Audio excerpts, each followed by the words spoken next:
Hey, hi. Welcome to Someone Else's Movie, the original podcast where an actor, writer, director, or nebulous industry figure gives a little love to a movie they didn't make. I'm Norm Wilner, senior film writer for Now Magazine, and this is the other thing I do. My guest this week is Jonathan Gross, a former journalist turned writer and producer whose screen credits include the Fusilli Jerry episode of Seinfeld, which more or less guarantees him immortality, and the Butler Brothers film First Round Down, starring friend of the show Rachel Wilson. He's also the president of Unobstructed View, a theatrical and home distribution company which recently acquired the Canadian rights to the Criterion Collection, and they're celebrating with a domestic Black Friday sale, offering 40% off the Criterion catalog and 50% off the Arrow video catalog for the rest of November. Jonathan picked The Flamingo Kid, Garry Marshall's 1984 comedy starring Matt Dillon as a poor kid from Brooklyn who spends the summer of 1963 working as a cabana boy at a Long Island resort, where he's drawn to the daughter of a car dealer and to a style of living he hasn't really experienced before, much to the irritation of his working-class father. It's your basic coming-of-age story, but it's set in a specific time and place with the key roles perfectly cast. Dillon's easily swayed hero is caught between Richard Crenna's magnetism and Hector Elizondo's gravitas, and you can pretty much see the appeal on both sides. It's not a complicated picture exactly, but it's a Garry Marshall picture, and he was good at keeping things simple. This is Someone Else's Movie. You know, I'm from Brooklyn originally, and I remember Brooklyn in 1963, and I remember America in 1963. So there's a lot to that. Mm-hmm. Remembering I had grandparents who had a cabana at a beach club back in those days. I remember as a little boy going to visit them. So this is your world? Or in a large way. And the film really, even though Garry Marshall was Italian, and film was very much about Jews in Brooklyn and those beach clubs back in those days. It was like a post-Catskills type of thing to do. Before people built $50 million homes in the Hamptons, they would rent a cabana for the summer, and they'd have a social life and they had food. It was wasn't upper class, but it was certainly a middle class thing to do. Yeah, I'm a little bit younger. With my family, it was Grossinger's and going to the Catskills. Right, Grossinger's driving down from Canada. Right. Grossinger's was one of the last ones to close, and they're trying to revive it. But that and the Concord, I think. That's right. And then my sister played a couple of those clubs, and she was a comedian. Oh, really? Yeah. And this was kind of post Catskills or toward the end. Dirty Dancing takes place about the same time. Mm-hmm. And it's a simple coming of age story. But it's funny how you remember seeing it in the theater. I lived at Danforth and Pape at the time, and my fiance and I remember going to the theater.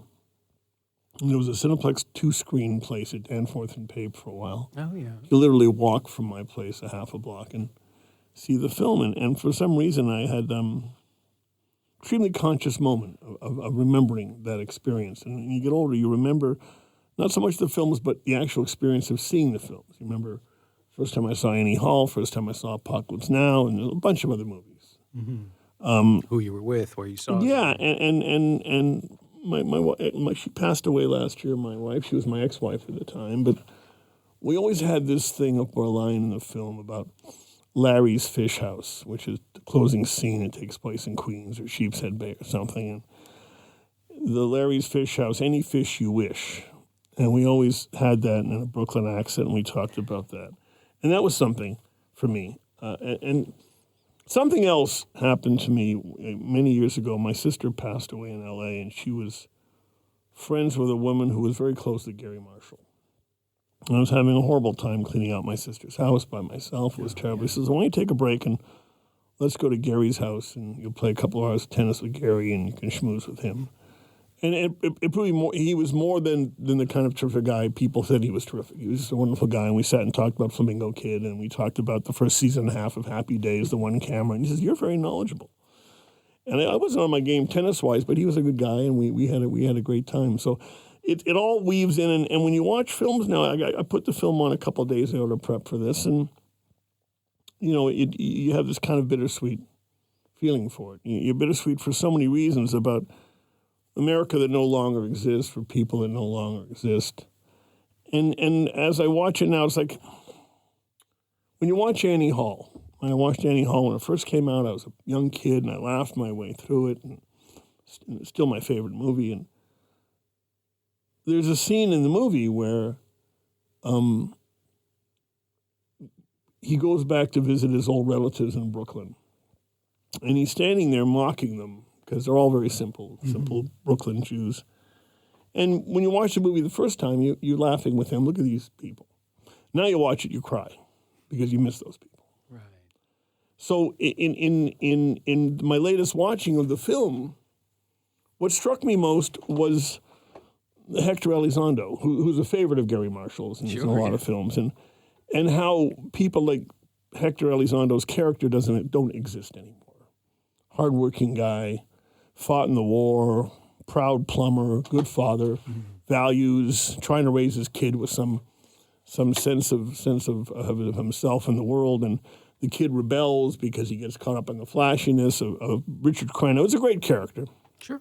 Well, and he's supposed to seduce us, right? Crenna's there to draw us. Right. The kid was taught well because he gets past it and reunites with his father at Larry's Fish House. Right. And everybody as a kid, there's so few good coming of age films. And this one was a simple little story. It took 11 years to get made. It was like Cass Elliot, when she was alive, her last year, brought the script to I guess it was Neil Marshall. And then Bo Goldman has a credit, an unwritten credit on this thing. Yep. Bo Goldman wrote Cuckoo's Nest and Meet Joe Black and Scent of a Woman, real movies. So there's some craft in this film. It's not just a simple throwaway film because the characters are very well drawn, including people like Bronson Pinchot have there, Fisher Stevens, and a very, very, very young and misplaced Janet Gretzky, who's Janet Jones.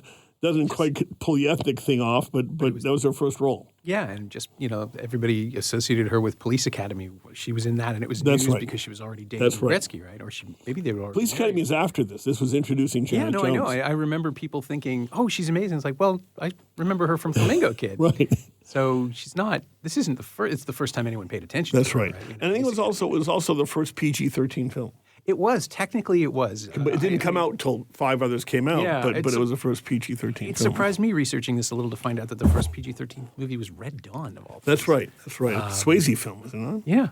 Yeah. So I love this film for what it was and for what I lost.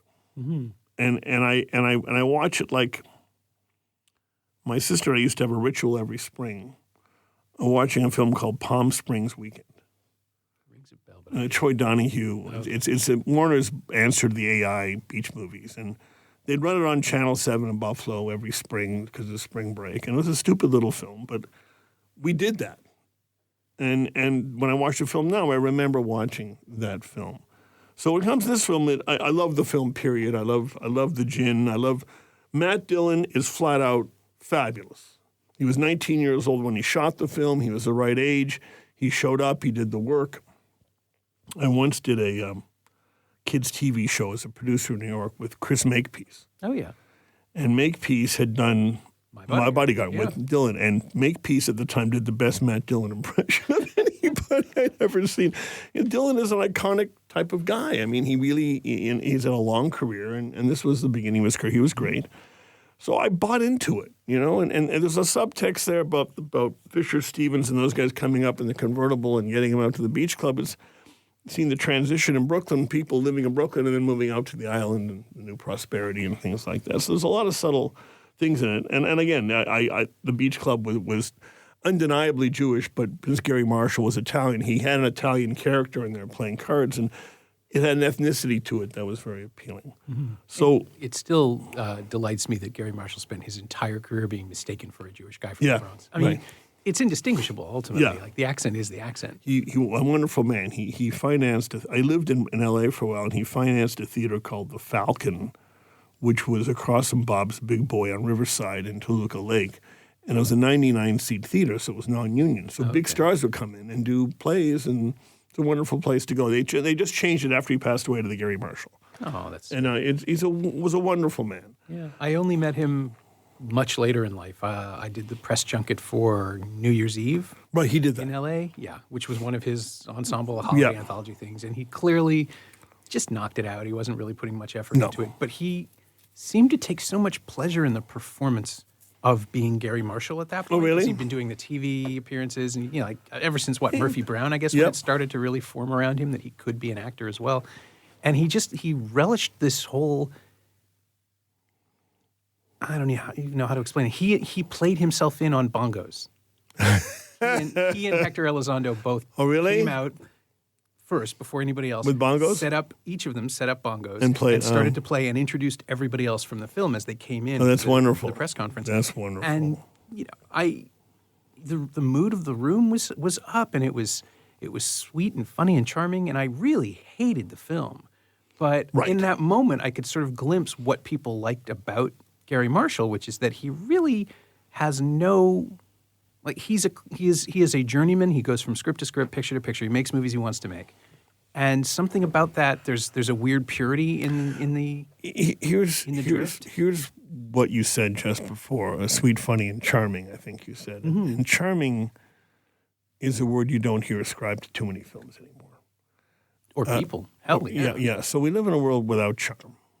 And so films, if there were nothing else back in the great days of movies, were charming. There were charming characters. There was Cary Grant. There was guys who had charm. Yeah, the first thing that popped into my head when you said that was Philadelphia Story, even before you mentioned it. Right. So that was inbred. People were well trained. Their voices were better trained. They didn't come in on the set in their street clothes. I mean, blah, blah, blah, blah, blah, blah, blah. So this film had some charm, because it didn't cross any lines. There wasn't any subtext. There was a coming of age, a kid, and the way they lit it and the way they handled the sounds, you felt you were by the beach. You'd always hear the waves. There was wind. There was breeze. I felt I was there. Mm-hmm. And charm is hard to find. The last charming film I saw that deals with this subject was probably Adventureland. That's right. It's a Greg Mottola film where Eisenberg is very good, Kristen Stewart is very good. It had a little coming-of-age charm and kind of a rowdier thing, but it was a summer job story. And also a film that's set in the recent past. Like, the remove is there the same way the remove. That's right. I think it was 85, was it not? It was supposed to take place in the 80s? 85, 86, yeah. Yeah. Ryan Reynolds is great. I mean, so the charm factor, I wrote a script that I'm trying to get made. It takes place in 91, 92.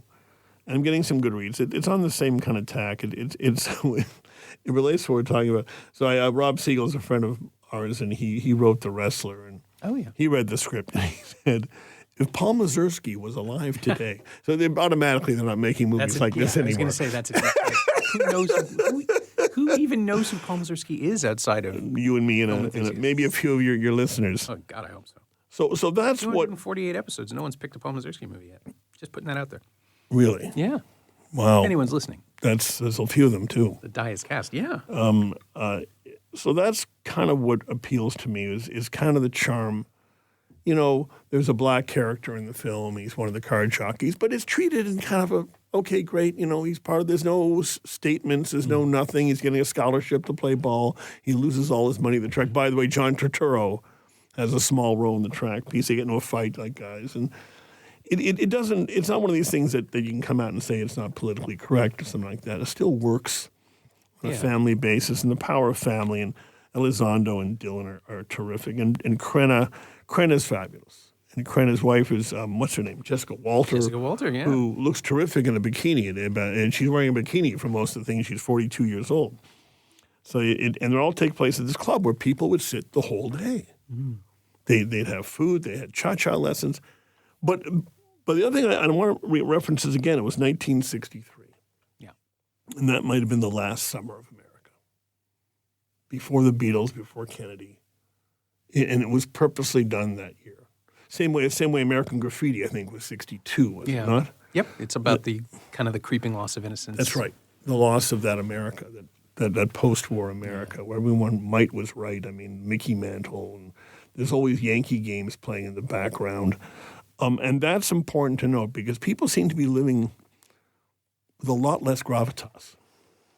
Yeah. Well, I wonder if it's just that it feels to me like Garry Marshall never really understood the counterculture. Like, he was never part of it. He's old enough to have seen it. Sure. But he's always the guy who makes nostalgia conformists. I mean, interesting. Fonzie, right? Like, that was his idea. Interesting. And I don't think it's a negative thing that the Flamingo Kid is drenched in this nostalgia for the way things used to be. I just wonder if that's really the way he saw it and didn't, we're bringing the rest of it. We're bringing the looming sorrow. That's an interesting way to look at it. I hadn't thought of that. But Marshall's always worked in the commercial space. Yeah, sure. Odd Couple, all these things that he had, Laverne and Shirley, well, he had every show, never know he had done. He owned ABC. And I mean, Happy Days, that's, made the funds. I interviewed Henry Winkler last year. He was doing an appearance at a synagogue near me, and what a lovely guy. And he is that guy. He is Henry Winkler. There's no very positive guy. Garry Marshall was his father, he said, pretty much. Oh, that's sweet. So that's a wonderful thing. And that maybe is the larger context of the film, is that it is part of the oeuvre of Garry Marshall, which didn't peek under the hood too much. No, and I think that's why people still love the movies he made in the 80s and the 90s. Right. Like the stuff that maybe would have dated if it was made by someone who was trying to make a statement. I think about, have you seen BoJack Horseman? Have you seen his episode? No. He plays a character not unlike Garry Marshall, a very genial filmmaker, television director, film director. All right. And there's a season, I think it's season 3, where his motif, his just recurring point as a director is, relax, we're not making Casablanca. And you feel it. Like, you feel the humor there that Garry Marshall is doing this and that someone got Garry Marshall to say this and all that. But then in the next season, they bring him back for one episode where he points out that, yes, of course we're not making Casablanca. Someone else already made that. We're making a completely different picture. Just oblivious. Oh, really? And Marshall was fine with it. Like, he's in for the self-parody. Right. He's clearly aware of what's going on. And it's just so weird and sweet. And it does seem to sum up an essential aspect of his personality, which is that, he's there to shoot the page. I loved him in Lost in America, too. Oh, yeah, he was great. The rooms, the meals, comped. Yeah. The geniality of a man who's refusing to give you anything and knows he has all the power. That's right. No, and it just was quietly, terrific. Pleasantly, nope.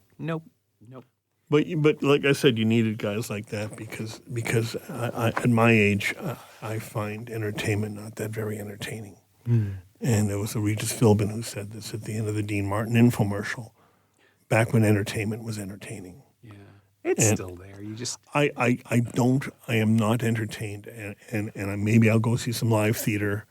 I saw a couple of films at the festival, okay, but rare is a film, that stays with me outside of the Tarantino film, which is my and that's nostalgia. total. Right? Yeah. That's There's no arguing with that. The soundtrack is enough to get him an Oscar. And I lived in L.A. I mean, I knew L.A. back then. And he was very specific about the landmarks, very specific about the style. And, it's nostalgia. So, I get that now from movies that are shot in Toronto but aren't supposed to be here. I've always felt there's never been a really great Toronto movie. Videodrome. Interesting. I had Outrageous was the one that I would, because it smelled like slush. I was going to say, Outrageous is one I haven't seen in a while, but I remember the textures. Yeah, that's a grainy 16 mil slush bus. And that's like when they shot, I'm off topic here, and they shot Barney's version in Montreal, which I despise. Yeah, I was not a fan. Why are you shooting Montreal in the summer? Because it looks like New York. No, it was supposed to be Montreal. I know, but that's but you shoot Montreal in the winter. The instinct. Which was Duddy Kravitz did, and that looked like Montreal. Yeah. I mean, it's a big difference. So there are no. So Videodrome's interesting. That's an interesting call. It's Queen West. It's the guck of Queen West. Yeah, in the yeah. 80s. Like, I was there. That's how all of this works, right? Like, if you connect to something through that nostalgic prism, if it replicates or approximates what you remember. I mean, Videodrome isn't a period piece. It was. I'm pretty sure I walked through the set at least once as a kid. Oh yeah. Yeah. Well, it was just there and moving. The very, physicality of things when you can relate to something, like this film. Like this film, physically, I can relate to hot street corners in Brooklyn. My grandparents lived at Ocean Avenue and L, and I was down there a lot. And I remember Coney Island. I mean, I remember the perspiration you get on a hot day at the beach, and that's in the film. Well, I was going to say, the one thing that New York summer movies, unless like Weekend at Bernie's, which takes it to an absurd thing at the very beginning with the tar melting, New York is disgusting from like June 25th to September 25th. It is. And this film gets the exodus, the need to get out of the city and do something at any else. cost. And it's, again, this what passed as high end back then. You know, this what passed as high end. The high end was owned by the WASPs at that point. It's like the other film that I like in New York is Desperately Seeking Susan. Oh yeah, it's a very New York summer film. Yeah, and that's got the same kind of feel. But the scenes out in the pavement and these simple guys working in grocery stores, it was Canarsie. I don't know exactly, Bed-Stuy. I forget exactly what neighborhood they were in, but the L was there, so I mean it could have been Kings Highway. But I felt it, and every time I see the film now, another story I'll tell you. Yeah, please. So my son went to some fancy film school in Boston, and about 10, 11 years ago, and I took him and his buddy on a ski trip, some ski break to Killington, and I brought Flamingo Kid with me. And these were like, Kurosawa, it's film school yahoos, they got their own theories, and you're an idiot. So let's watch Flamingo Kid. And I put it on, and they go, well, that was pretty good. Because they, as kids, could relate to that part of their life. I was already too old to relate to the buddies and the guys. And I see. I'd had that thing, but I wasn't in the middle of it. They were in the middle of the guy thing and the posse and the crew. And that's what they had there.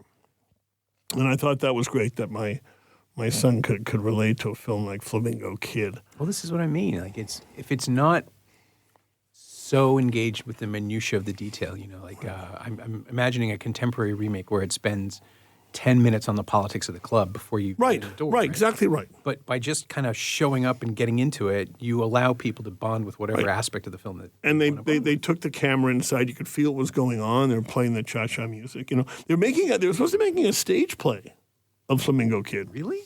In Connecticut, I believe, last summer. I didn't hear anything about it, but there was supposed to be a stage play, a musical. I was about to say, don't let it be. Yeah, no, you have to let it be. They shouldn't do that. I guess you could maybe do it. They're doing one now. What's his face? Cameron Crowe's doing... Almost Famous, yeah. Yeah. But at least with that one, they have existing music, right? Like you have the song. There's new songs. Oh, really? The other stuff drifts in. No, there's actually songs. Use the songs from the movie. No, you can't. I could sort of see as a jukebox musical, maybe if you use the songs of the era. No, they've actually written some songs. No. Yeah, it's painful stuff to realize in life. Do this.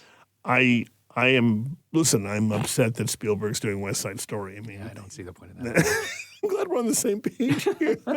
I seldom get people saying, yeah, you're right. It's a good idea not to.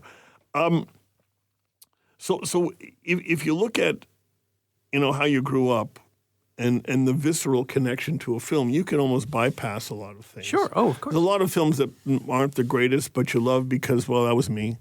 Yeah. Well, because you were the right age when you saw it, too. I mean, right. I was 30 years old when I saw it, and I could relate. I still had a grandmother living from Brooklyn, and I still had that. But I will say to you that this is about relationships with people. And my ex-wife, my late ex-wife, we didn't have the same sense of humor on a lot of things. And I think that the fact that we connected on this little thing stead us very well through the years. It was like the time I saw her laugh the hardest was we went to see Uncle Buck. She was about 9.5 months pregnant. And the Buck melanoma line, she had almost burst her water there. That's my favorite scene. It's everybody's favorite scene. Well, it's the grace with which John Candy spits it out. I know. That little moment where he can't control himself. JC was one of the greatest guys to have a beer with that ever existed. I never met him. I saw him. We were in the same place once, but I never met him. We spent some time. I was on the Stripes junket. Mm-hmm. We sat at Chasen's all night and drank, and he knew me from before. He had his own show called Johnny Toronto. When he left SCTV in a huff, CTV gave him a deal for years. It wasn't a very good show. Yeah, I don't think I ever saw it. And we sat at the Queen, one of those Queen pubs, and drank all night. And you didn't want to drink with him because you were under the table, and he was still going. At the second gear already. But what a wonderful, naturally funny guy. How did he not work? He must have worked with Marshall at some point. It's just running through to my head. I don't know. It was John Hughes, right? Yeah. I don't know that he ever worked with Garry Marshall. No, he did John Hughes films. I mean, that's kind of... Yeah. And Marshall, by the time when Candy died, Marshall was still sort of ramping up. No, Marshall was doing, but Marshall was definitely past... This is well past Pretty Woman. I mean, this is... Pretty Woman was 90, right? Right, yeah. Candy died in 94. Yeah, I suppose. And the only Pretty Woman story I have is that... Jason Alexander came to Toronto and did a UJA function many years ago, and it was a Q&A with Elliot Friedman from Hockey Night in Canada. He did a great job, and he was hilarious. And he talked about Pretty Woman. He did an impression of Gere and did an impression of Garry Marshall, and that the script meant nothing. Garry said, "Yeah, tell Richard you like his shoes," and they'd go from there. It wasn't supposed to be a comedy. It was Yeah, no, the original script was this dark, serious. Yeah, and Gary just went on prostitution set. melodrama. Yeah, and Gary went on set and just changed the whole thing. And no one wanted to admit it worked. No, his instincts are fascinating. They're like almost entirely diametrically opposed to what I enjoy. As a critic, it would be unfair. It would be disingenuous of me to do this episode and not say most of his stuff. But when he nailed something, I like the Flamingo Kid. I'm very fond of Weirdly Young Doctors in Love because it just. Well, there's one. Yeah, it knows exactly what it's doing. You're right. And it's dated terribly and it's horribly transphobic. But it's also, I mean, a lot of stuff is from the 80s. Sure. But going for the beats of the comedy and the way he gives his actors room to deliver, and it happens again in the Flamingo Kid too. Like he gets out of Dillon's way once or twice. That's right. And these lovely little moments of him just looking at things and observing things. There's texture in that performance. It's funny you should say that. I always felt my favorite scene in The Godfather was when Pacino and Brando are just sitting in the garden and there's nothing happening. You hear the breeze. They're sort of at ease with each other. And you're right to say that about Dillon. He doesn't have to do much except react to his surroundings.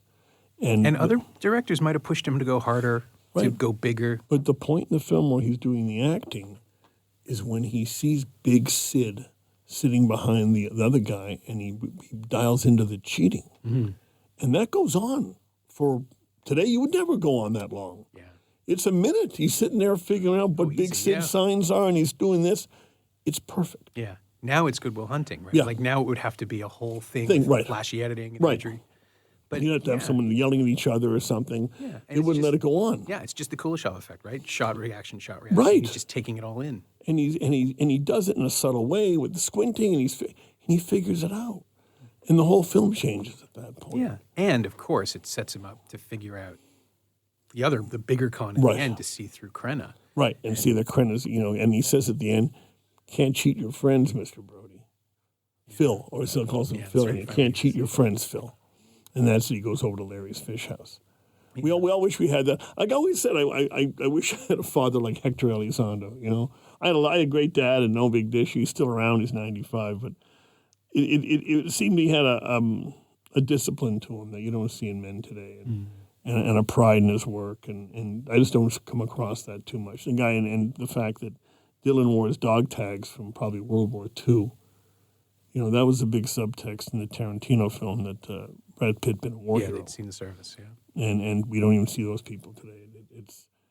It's we honor people, and they put themselves in harm's way, and then you got to respect that. But back then, it wasn't a done thing, Yeah. And the fact that Marshall, that was in the script and this, that, and the other, it kind of meant something. It gave you some context to who these people were. So you had all this backstory, but you didn't have to spoon feed it to people in some kind of a scene. You understood. Yeah, it's just drifting there. That people had changed and the neighborhood had changed, and his father was driving an old 55, Dumont or something, I don't know, some car, LaSalle or something, and it barely worked. And the kid knew his way around a car. And that's the changing times. I mean, what happened in Dirty Dancing was the Jack what's-his-face character, Jack Weston character, had to actually come out and say, this is the end of this. Right? That was kind of a cheater. It's very declarative. Yeah, I say, why do we have to hear this? No one talked like this back then, and he just said, okay, now we know this isn't happening anymore. I didn't need that. Yeah. Well, there's the difference between a movie like that where it really has, abortion has to be a whole thing and racism has to be a whole thing, where it needs these things to land with the teenage viewer because the kids will not have, in 1987, need to know what the benchmarks are, what the landmarks are. Or the highway exits, for lack of a better term. Like, this is this bit now. Right. Or then you see something like, the other one I was thinking of is weirdly enough, Y Tu Mama Tambien, where it's just this beautiful kind of ramshackle road comedy with three people in a car, and then at the very end, the narrator just drops, they're never going to see each other again. Right. And your heart just kind of goes, just a little bit, but it stays with you. And the Flamingo Kid is made for the parents. Right. Flamingo Kid is made for the adults in the audience. It was made in '84 for people who remember that. It wasn't made for us. And it was made for people. It had a certain nostalgia. The way Happy Days had a certain nostalgia when it came on the air in '73. It with people who now had families and kids and sat and watched network television because there was nothing else on. Yeah. And that's what was for it. And that was the sweetness of Happy Days because it had the same tone. Yeah, well, the very title, right? Like it's the reassuring nostalgia show. But the one-camera Happy Days were marvelous because the Fonz was this little. Oh, that's right. He was barely a player, and then it became a multicam phenomenon. Yeah, I mean, it being a huge film, huge series. But the one had some subtleties. Had what we talk about charm, where the multi-camera didn't have any charm. And I'm a big fan of charm, as we said before. Yeah. And what film today has any charm? You'd be hard pressed. Oh, there's got to be something. None of this Marvel action hero stuff has any charm. There's some animation that once in a while. Movies are pretty cute. What is? The Ant-Man movies are fun. They're sweet. They're designed as the sort of Well, it's Paul idiot Rudd. little brother. Yes. So Paul Rudd is charm. capable of emanating some charm because he is kind of a delayed adolescence to him. Yeah, he's a very charming guy. Yeah. He is.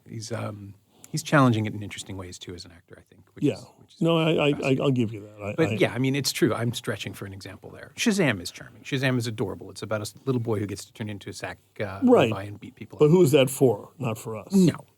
I mean, that's absolutely kids' comics. Yeah, you're not looking at a film. But if you're looking for, middle-aged stuff, I don't know where you see nothing on TV. Everything on TV's got this horrible edge now. Well, it's anti-heroes. Right. We're still in there. Yeah, right? big anti-heroes. But something like The Good Place is charming.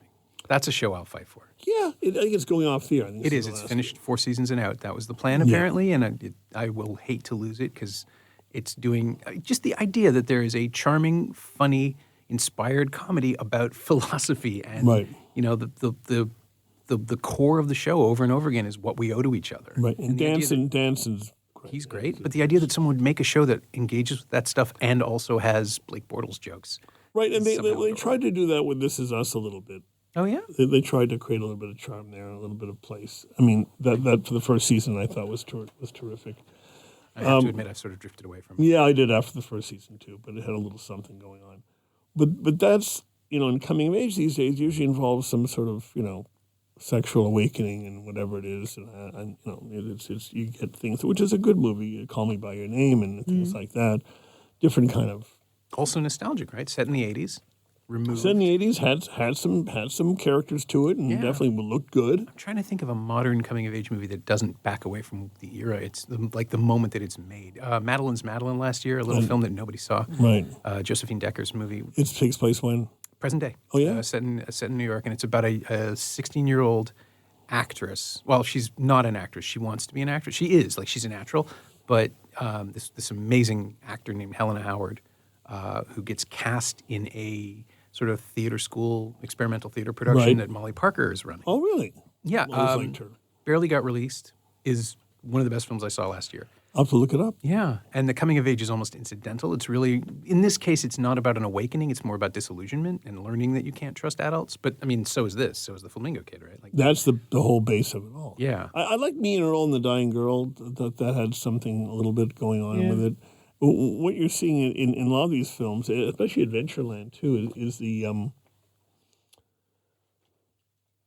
kind of fallacy of the perfect parent. Yeah. In Flamingo Kid, it's a two-dimensional father who has his own dreams, but he's who he is. In these other movies, you're seeing the decline of the American middle class. You're seeing people struggling on both ends of the rope, and I think that's a good thing. Obviously, but you're seeing the decline of the parental role model. Mm-hmm. Wally and Theodore, all that stuff is gone. Carol and the Brady Bunch, that's all gone. But strong parental figures just aren't something you see anymore. Everyone's got their crises and their problems and this and the other, and you don't see the strong father figure anymore. Right. Were they real though? Is that? I believe there were guys like that. It wasn't just a creation. No. I believe if you go back that far to my generation or a little further back in terms of this, that there were fathers where, it was their house and they paid the bills. Don't forget, it's one-income families. Yeah. Guy was a plumber, probably making $5-6 an hour on a good day. Back in those days. Yeah. Living in an apartment probably cost him $200 a month, maybe, on a good day. This is what I mean, right? Nothing wrong. And these are non-college parents. So his goal was to get both his kids into higher education. That's a constant theme. Yeah. In the in every flashback movie, Right. every coming of age, every nostalgia piece, it's like you got to have a better life than I did. But it was a ticket. I mean, back then, kid was going to Columbia. It's an Ivy League school. It was a ticket. There's no question. Sure. Today, it might not be a ticket, but back then, it was a ticket. And that's what my father never went to university. My mother did. My mother went to Penn State. That's where I went. But she had an education. But, it was never a doubt that this is what you were doing. Right. My sister left town to become a comedian, so she never went to college. But she was smarter than that, I guess. Yeah. I went twice, but it never took. Where'd you go? I took a year of film at York in 1987 and hated it.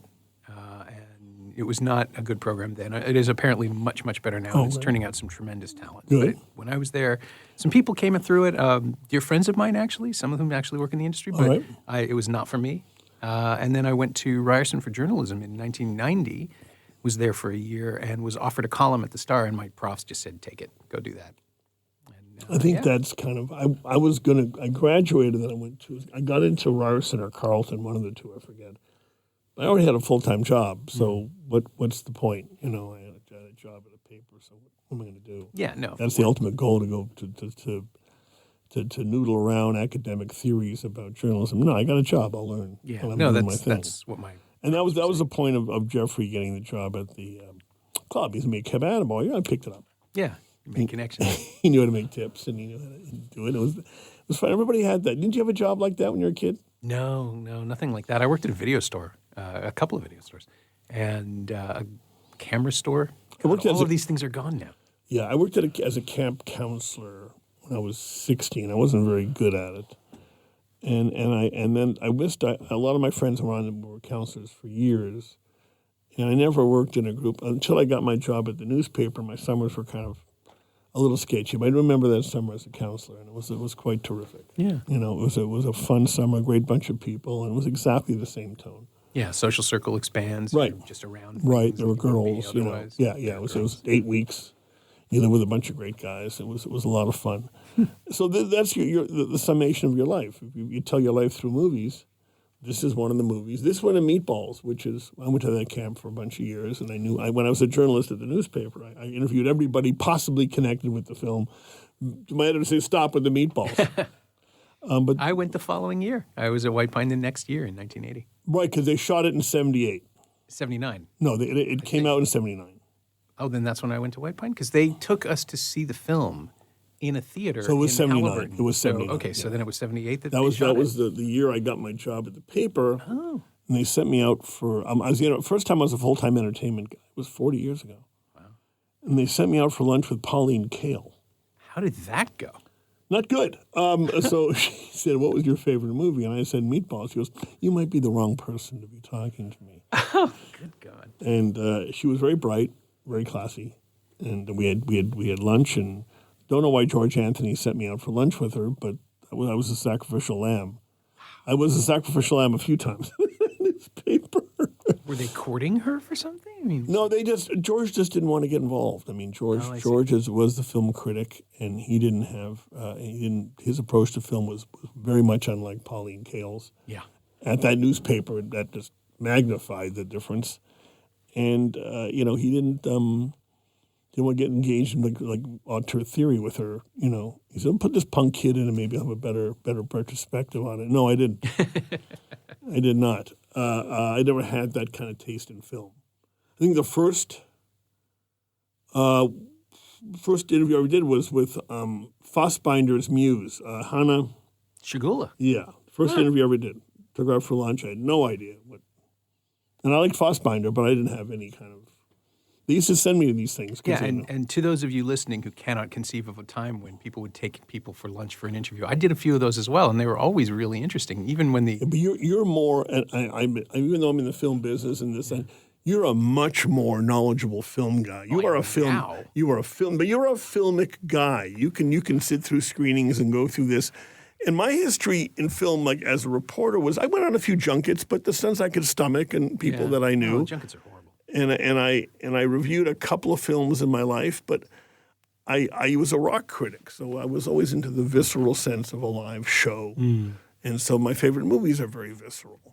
Right. Annie Hall is as New York as it possibly gets. So it's about environmental coloring. And Flamingo Kid as well, I guess. I want to be immersed. I want to, that kind of thing. I'm not one of these guys who can sit back and just sort of analyze things as they go. I want to be into the thing physically. We used to see horror movies as a kid with Hammer films. We were like, we were there. Yeah.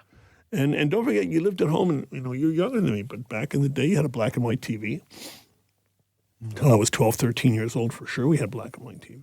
Yeah. So color was the movie thing. Your relationship was different, yeah. Right. So it's a whole much more visceral, physical thing. Yeah.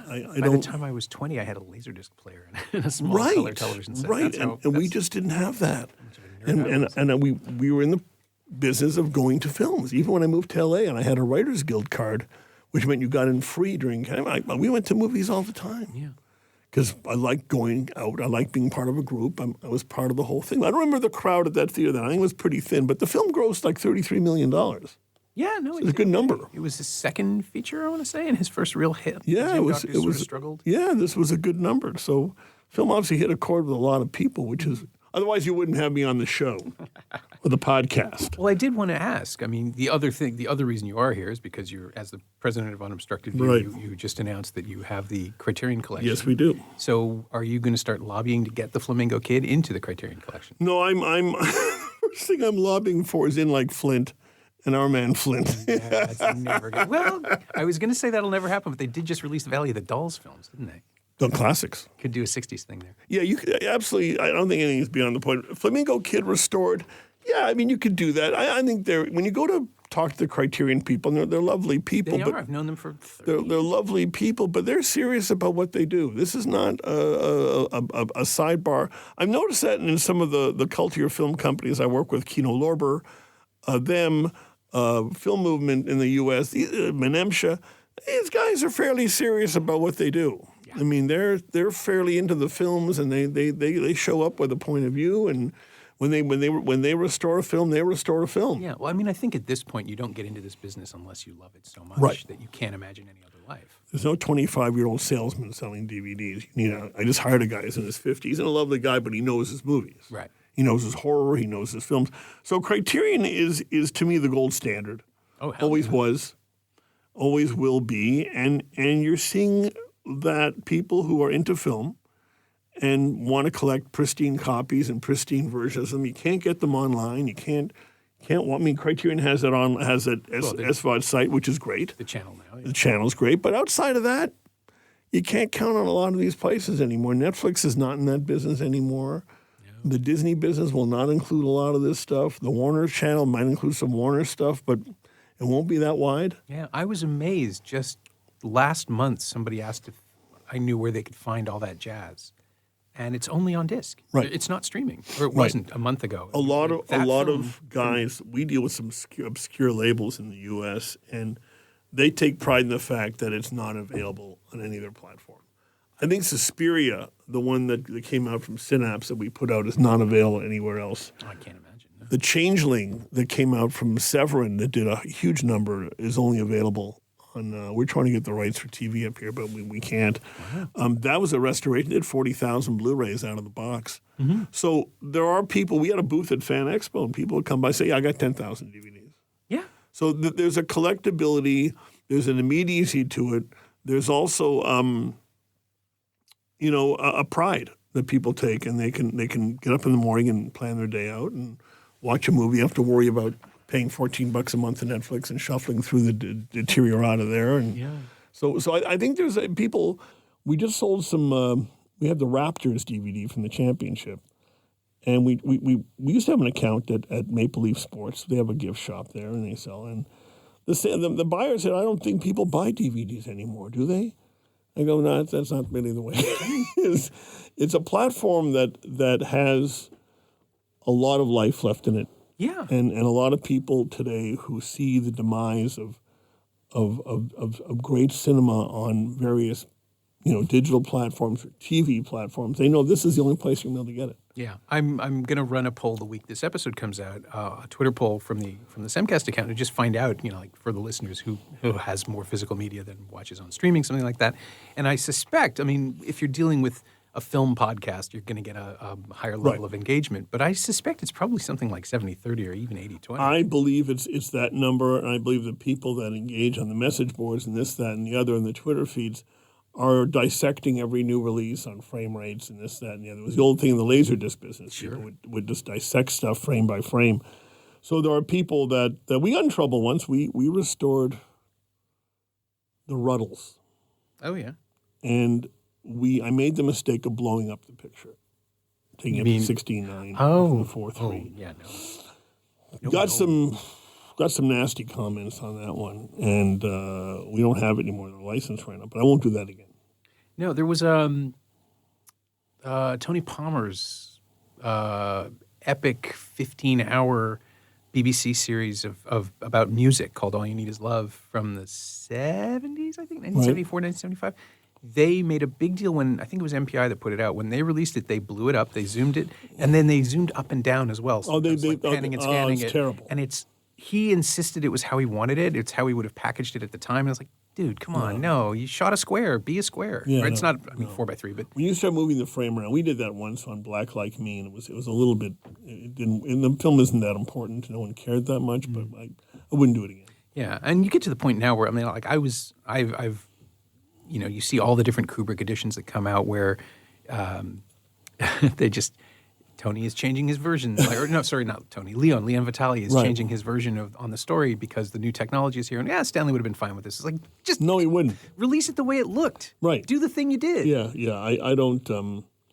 I now I'm a purist. So, and Criterion for their part has been really great about that. I think there's one film that was released in 2 aspect ratios. Right. But they have both versions. They made a point of it. Right. And it's speaking as someone who every Thanksgiving goes down to New York and comes back with a suitcase full of discs from the Barnes & Noble sale, I'm very glad that you guys. Well, this year we're going to have our own sale. So if you come on unobstructedview.com.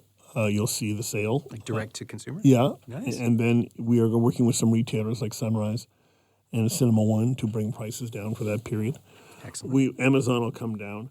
I felt when we picked up the line that it's been unfair to the Canadian consumer to be paying what they were paying for product. We're happy to work a little thinner and bring more people into the conversation. Well, the volume alone's got to make it justifiable. It does. It does to a point, but you have to make a conscious decision that you're going to be of the people and try and make sure that they're not getting penalized for being Canadian. Okay. And that's, there's always been a penalty on the exchange, and I made sure the exchange rate that we're running is lower than what the dollar exchange is. So if a U.S., for example, a U.S. Blu-ray is $39.98, before it was well over $50, and now it's $49.98, which is very corresponding to what you're making. That's pretty good. So we've changed that. All right. So what should people grab right now? Well, there's stuff coming in November. I don't have the tip of my tongue what exactly is because they're focusing on this. But right. Well, what's your favorite thing in the last few boxes you've seen? I can't because we have other labels. just within the Criterion for a recommendation. Like I was going to say Local Hero, which just Local Hero. The Local Hero. I've looked at that. It's beautiful. Yeah, it's very well done. It's authorized by the filmmaker and everything. That and I loved that movie when it first came out. Mm-hmm. So I would say Local Hero. Excellent. We also have a RoboCop coming out in a metal box from Arrow. Oh, nice. Oh, it's a big deal. I didn't know you guys had Arrow. We have Arrow, yeah. The X-rated version 12 too. Monkeys, Crimson Peak. Yeah, all that. Yeah. You gotta look on the website. I will go back to the website. Yeah, no, we have all that. But no, Arrow's got that, and we sold out of American Werewolf in London. That just came out. Didn't it? Yeah. There's another version coming. It's a little lesser, but there's 2 versions of RoboCop. There's a multi-disc with a lot of features, and there's the Steelbook. Cool. And that's gonna be big. Yeah. And no, we have a lot of stuff coming, and we find people find us, and we find them, and we have some very good retailers that work with us, and we're hoping to expand, again, grow the conversation. Well, I'm delighted to see it happening, just as a purely partisan, a physical media partisan. Right. I'm so glad we've come through whatever the hell was where everybody was pivoting to streaming and abandoning physical media. And the majors are still releasing stuff, and it looks good, and it's fine, but the deeper catalog is being farmed out to, Right. and they're not specialists, and they have a Walmart account, and Walmart is what the Walmart is. The Walmart, Best Buy no longer has this business going. I know. Amazon is Amazon. That's not really what I got into the business. Although they're lovely people, and I got in this business when selling stuff to a bunch of different people you had FaceTime with, and I still have people like that, and that's what keeps me going. So it's been a good ride, 27 years, right? In February, the longest running show in Canada. It's amazingly enough, we started out selling every women in prison film ever made. And then we got lucky with the Royal Canadian Air Force way the hell back when. So that's how it started. And I wake up some days in a good mood, so it's okay. Nice. Well, before we go, the final question on the podcast is always the same. Is there anything of the Flamingo Kid that you have borrowed or lifted or absorbed or outright stolen and incorporated into your own creative stuff? No. I wrote this film, which I wrote a film called Sackfly, which I'm trying to get going, and it has the same kind of breathability. I wrote it to have that New York feel from the early '90s, which is still a period that is worth nostalgia. And it's about a guy who's 35 who plays softball for a living. So it has all that, and there's outside characters. It's based on a book, but I changed some things. That's it. You know what? I the Flamingo Kid is part of my upbringing. So I relate to it in a different level. Right. And so I'm not going to steal from my life. And some of that is my life. And I still have a friend in New York who has a cabana somewhere. I'm going to go visit him. See, there you go. Yeah. There's a connection. Yeah. My thanks to Jonathan Gross, who once again would like me to remind you that the Unobstructed View Black Friday sale runs to the end of November, offering 40% off Criterion titles and 50% off Aerodiscs, and you can take advantage of that at unobstructedview.com. Thanks also to Winnie Wong. She knows what she did. You can find Jonathan on Twitter at jgro54, that's JGRO54, and you can find The Flamingo Kid on Blu-ray and DVD from Kino Lorber Studio Classics. It's not streaming anywhere, which is kind of surprising, but it also makes it feel like a little treasure. Physical media, kids. We just talked about this. Oh, and the Criterion title with multiple aspect ratios is On the Waterfront, which in fact has 3 different presentations of the feature. I think that's cool.